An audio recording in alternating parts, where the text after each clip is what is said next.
Good morning, everybody. Happy Tuesday. I don't know why I sing that. I don't.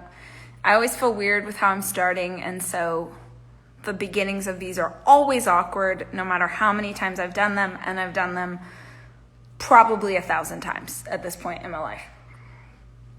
So it's Tuesday. I have not showered yet. I just got back from a run. Let's have our guests join us. Let's have today's guest take part. Hello, I'm glad I'm not the only one in a hat. Oh, what? Yeah, it's Hat Tuesday. It's Hat Tuesday. Good. I'm glad you got the memo. For those of you who are not familiar, this is Brit Barron, more commonly known as Beans. Also, Yep. one of my best friends on the planet. And an all-around great human. Oh, let's just keep that going. Just, let's hype you up. I put a jacket on top of my sweats. I wondered. I was like, did she grab a denim jacket to feel? Yeah, that's what it is. Yeah. To be honest, when I sat down here, because I just got back from a run, I looked more like this. But like this was kind of like a in around the time of like Alexander Hamilton, like I'm like a woodworking apprentice. Like, yeah. That's what this is. Like, what are you doing here? Yeah. Right. And so I, just tried to make it a little bit more normal. How's your Tuesday morning going? It's going great. I woke up early to bake bread. Oh my gosh. Can you explain to people, I feel like you're pretty vocal about the fact that you were into bread baking before quarantine. Is that correct? Yeah, it's like that's the snobbiest like millennial thing to say, is just to clarify that like, I made bread pre-pandemic. I'm not a bandwagon bread maker. Right. So I'll just add that to my LinkedIn. Great. So what bread did you make this morning? I just made a simple sourdough loaf. Yeah, obviously. And I'm pretty excited about it. Is that for our hangout later this week, or it is not? So we're gonna make a fresh loaf. We're gonna this is just for us. Yes. For the next few days. Yes. So we're all very excited because the fourth member of our best friend group comes to town tomorrow. Yes. And we started doing something. Beans made, the last time we hung out, Beans made the most amazing cheese board you've ever witnessed in your whole life, with fresh baked bread, and it just was amazing. And we sat down and we grazed all day, and it was so fabulous. So we're really excited. We're doing another one of those. We are calling it the Cheese Board of Directors. Because this is amazing. Yeah, because we work out problems. We dream things. It's good stuff. Like the other day, Sammy was like, "Does that mean anything specific? Did I miss it?" And I was like, "No, it's just like a cheese board." It's before and after. If we were watching Wheel of Fortune, they have before and after. Ours is Cheese Board of Directors. Exactly. Yeah. So we're doing our Cheese Board of Directors on Saturday night after conference. Yes. So give us a heart or a thumbs up right now if you are coming to Rise Conference with us this weekend. We're really excited. Yes. Yep.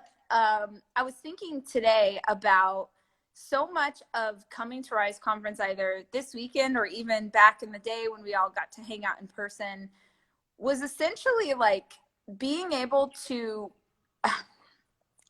sort of the way that we approach our friendship, or the way that we hype each other up, or the way that we talk to each other as female friends, that I don't think a lot of women always have a good example of what a female friendship looks like, what support looks like, what, we've talked about this before at conference, that we try and model that behavior.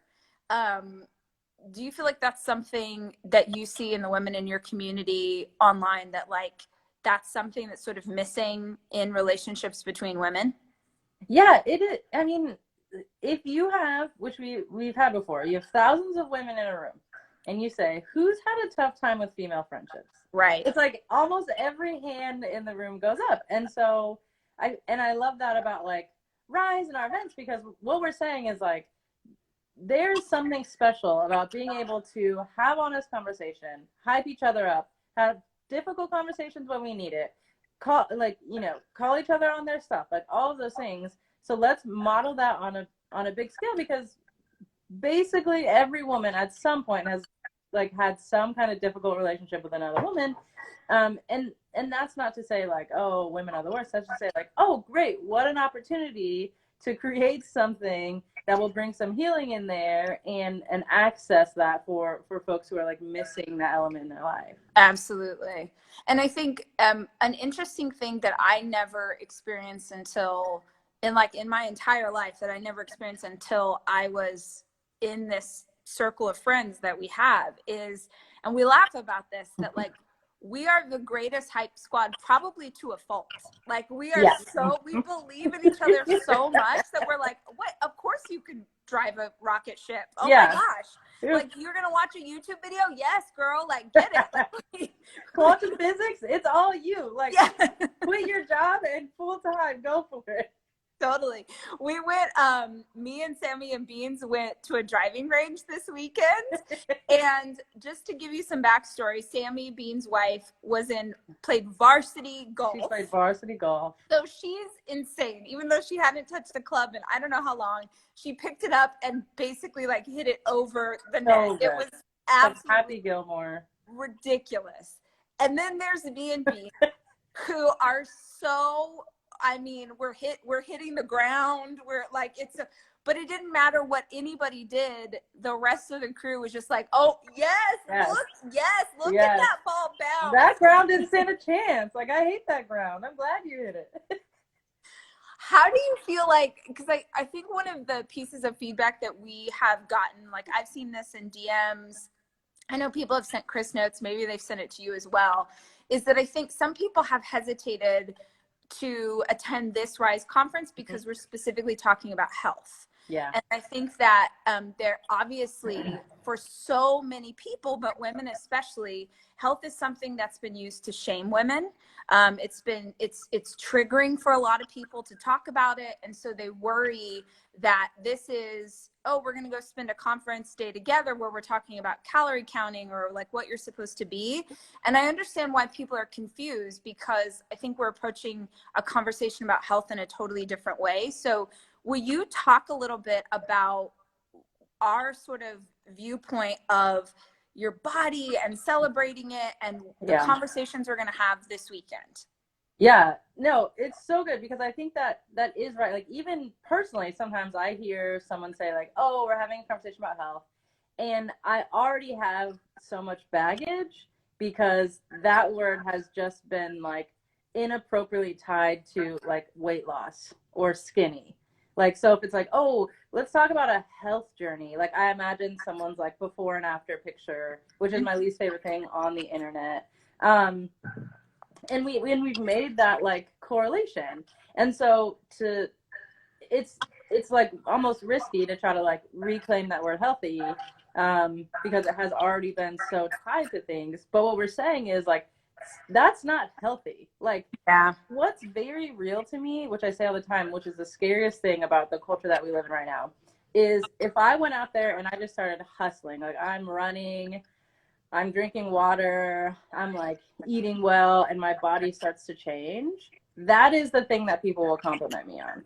Yep. And what's really terrifying is that if I literally went and just starved myself for 3 weeks, I would get the same compliments. That's a problem. Yeah. So I feel like what we're trying to do in this conversation that I hope people understand is we're trying to say we're disassociating all of it from weight. We're disassociating it from weight loss. And we're talking about how to have healthy bodies. Like, I want people to come to this conference and leave, and their before and after pictures are them like too tired to play with their kids, up reading a book with their kids. I want to see pictures of you doing your own taxes because you have the energy. You don't have to pay your tax person. Like, I want to shift what we see as like a health journey to someone saying like, wow, I'm no longer distracting myself from from the trauma in my body. I'm no longer at odds with my body. It no longer feels like me and my body are two separate things who have been fighting. Like, I feel like I am in this body, and because of that, like, I'm trying to figure out how to live in it and how to be in it and how to walk in it. And so that's so good. Yeah. I love this idea too, because I think all of us, every single person who's watching this right now, or maybe is going to watch this later, we all know people in our lives who had an aesthetic, like a body that people admired, who were deeply unhealthy. Either they approached that body in an unhealthy way, or maybe they approached the body in a healthy way, but then mentally or emotionally something was going wrong. And so we are ascribing being in great health to an aesthetic instead of a feeling. Yeah. And that is everything that we are about, is how do you create the momentum, the energy, the motivation to live the life that you want to live, whatever that looks like. Yeah. Because your idea of like the energy that you need for your life is different than mine, is different than someone else's. But if we don't have a conversation about how this breaks down in terms of emotions, how this breaks down in terms of mental health, we're never going to get to that place. So it felt pretty crazy to take this on. And so many people, honestly, we're in a world right now that people are like, I don't want to do one more hard thing. Yeah. Right? They're like, life is so freaking hard. I don't want to also have somebody tell me that I need to lose weight.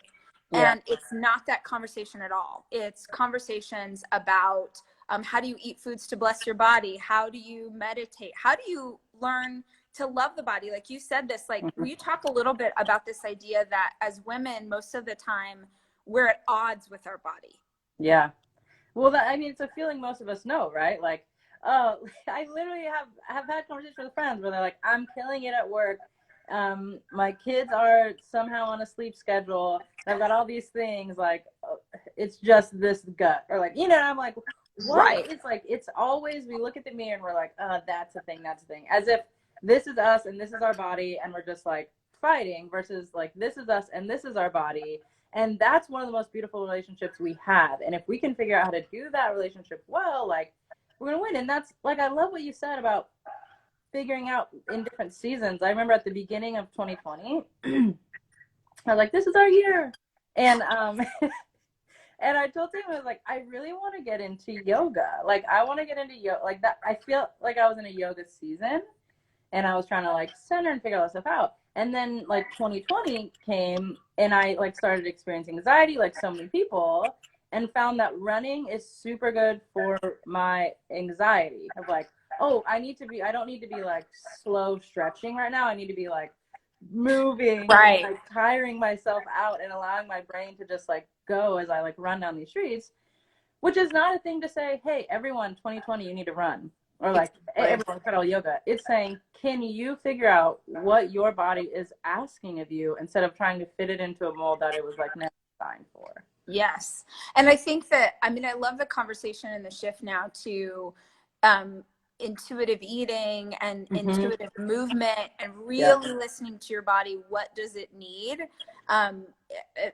Is it hungry? Is it thirsty? Is it all these things that we've learned to mistrust the feeling in our body? Like, we've learned to, there are certain times, this is more than people want to know, but like as women, there are certain times of the month that I am starving. Like I am so hungry, like, and I'm like, I can't eat enough food, right? Hormones are going, I can't eat enough food.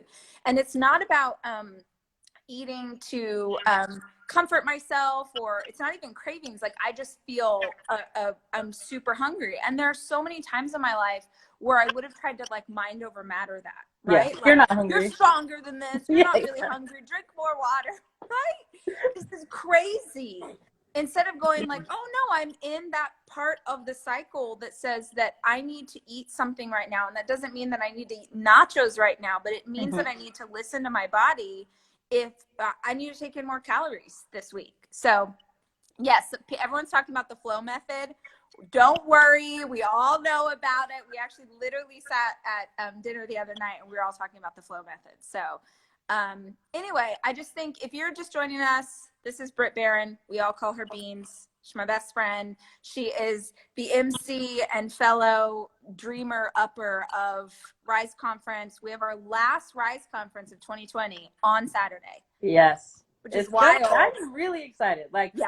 I have seen this conversation happen so much on social media in ways that I don't appreciate. So I'm excited to jump in and say, like, hey, what if there's another way to have this conversation? Yeah, absolutely. Yeah. So if you are watching this, if you are looking for if you're not doing anything on Saturday and you are just looking for something in your life to kickstart, to motivate you, to encourage you, like we are the most energetic group of weirdos you've ever met, spending 9+ hours talking about this conversation: emotional, mental, physical, nutritional health, all of these things.